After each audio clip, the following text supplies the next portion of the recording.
Hi விவோஸ் எல்லோருக்கும் வணக்கம். இன்னைக்கு சிந்து பைரவி நாடகத்தில் சிவா வந்து மெடிக்கல் கேம்ப்பு போகிறாரு. அப்போ சிந்துவையும் கூட்டிகிட்டு போகிறேன்னு சொல்கிறாரு. சிந்து என்ன பண்ணுறாங்கன்னா, சிவா டாக்டரே நீ முன்னாடி போயிடு, நான் வந்து நம்ம எல்லையில் இருக்கிற கோயிலுக்காக வந்துடுறேன், அங்கேருந்து நம்ம 2 பேரும் போகலாம் அப்படின்னு சொல்லிட்டு கிளம்புறாங்க. கிளம்பியும் 2 பேரும் மெடிக்கல் கேம்ப்பு போகிறேன்ட்டு போகிறாங்க. போனதும் அங்கே பெரிய ஒரு ஷாப்பிங் மால் இருக்குது. ஷாப்பிங் மால் இருந்ததும் அவர் என்ன சொல்கிறாருன்னா, அதாவது இங்கே என்னென்ன தேவையோ உனக்கு நீ பர்ச்சேஸ் பண்ணிக்கோன்றாரு. ஆனால் அதுக்கு நடுவில் மகா வந்து இந்த அடுப்பு ஊதிக்கிட்டு துணி துவைச்சிக்கிட்டு எல்லாம் கஷ்டப்பட்டுட்டு இருக்காங்க. அப்போ வந்து ஐஸ்வர்யா என்ன சொல்கிறாங்கன்னா, அம்மா நம்ம பேசாமல் இந்த வீட்டை விட்டுட்டு அண்ணனை கூட்டிகிட்டு வெளில போயிடலாமா அம்மா அப்படின்றாங்க. எங்கடி உங்கள் அண்ணனா? அவனா? நான் சொன்னால் எப்படி வந்துடுவான் பாரு, அவன் அந்த அன்னபூர்ணி சொன்னால் மட்டும்தான் அவன் வருவான் அப்படின்னு சொல்லிட்டு சொல்கிறாங்க.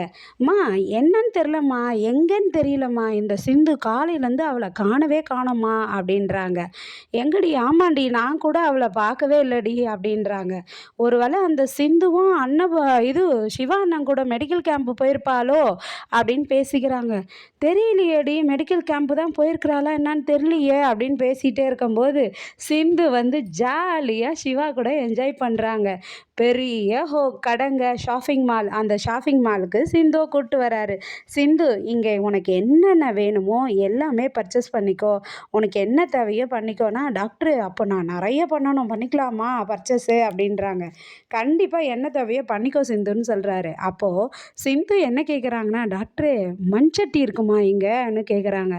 என்னது மண் சட்டியா? என்னடி இவ்வளோ பெரிய ஷாப்பிங் மாலில் போய் மண் சட்டியை கேட்குறியேடி அப்படின்றாரு சிவா.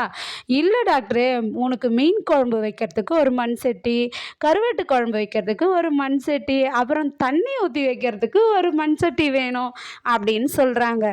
உடனே இங்கே மண் சட்டிலாம் கிடைக்காது சிந்து அப்படின்னு சொல்லிட்டு இருக்காரு. அதுக்கப்புறமா பைரவி வந்து அன்னபூர்ணி, ஆறுமுகம், சுவாதி எல்லாரும் பேசிகிட்டு இருக்காங்க. பைரவி வராங்க. அத்தை, நான் வந்து 20 ஏக்கரால கரும்பு தோட்டம் போடலான் இருக்கிறேன், என்ன சொல்கிறீங்க அப்படின்னு சொல்லி அன்னபூர்ணியை கேட்குறாங்க. நீ உன் விருப்பம் போல் செய்யுமா பைரவி அப்படின்னு சொல்லிட்டு அன்னபூர்ணியும் சொல்கிறாங்க. அதுக்கு ஆறுமுகம் சொல்கிறாரு, அம்மா 20 ஏக்கராவிலையும் கரும்பு தோட்டம் போடுறத விட 10 ஏக்கராவில் கரும்பு தோட்டமும் 10 ஏக்கராவில் சோளக்கதிரும் போடலாம் இல்லைம்மா அப்படின்னு சொல்லிட்டு சொல்கிறாரு.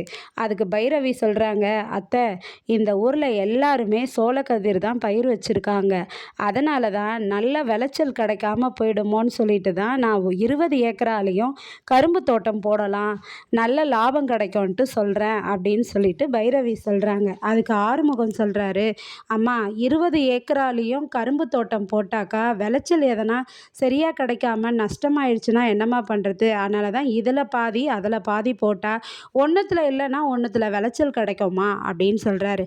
உடனே பைரவி பிடிவாதமாக, நான் கரும்பு தோட்டம் தான் போட போகிறேன், அதுக்கு எவ்வளோ செலவாகுதோ நான் அதை கொடுத்துட்றேன்றாங்க.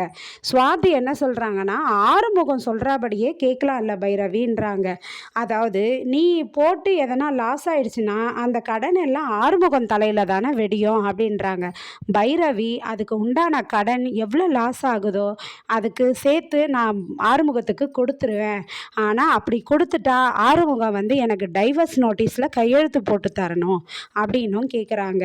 அதுக்கப்புறம் சொல்லிவிட்டு அவங்க போயிட்ட பிறகு சுவாதி வந்து, ஏன் ஆறுமுகம் தயங்குற, பைரவி வந்து உன்னை எவ்வளோ அலட்சியமாக நடத்துகிறாங்க, நீ சொன்னபடி அந்த விளைச்சலில் அவங்க தோற்று போயிட்டாக்கா, அவங்க சொல்கிறபடியே நடந்துருச்சுன்னா அவங்களுக்கு நீ கையெழுத்து போட்டு கொடுத்துரு, நீ ஏன் தயங்குற அப்படின்னு சொல்லிட்டு சுவாதி சொல்கிறாங்க ஆறுமுகத்துக்கிட்ட. ஆனால் வந்து இந்த சிந்து நல்லா ஜாலியாக எல்லா இடத்துக்கும் போய் விளையாடுறாங்கங்க. பெரிய பெரிய கேம்லாம் சிவாவோட விளையாடி ஜாலியாக இருக்காங்க.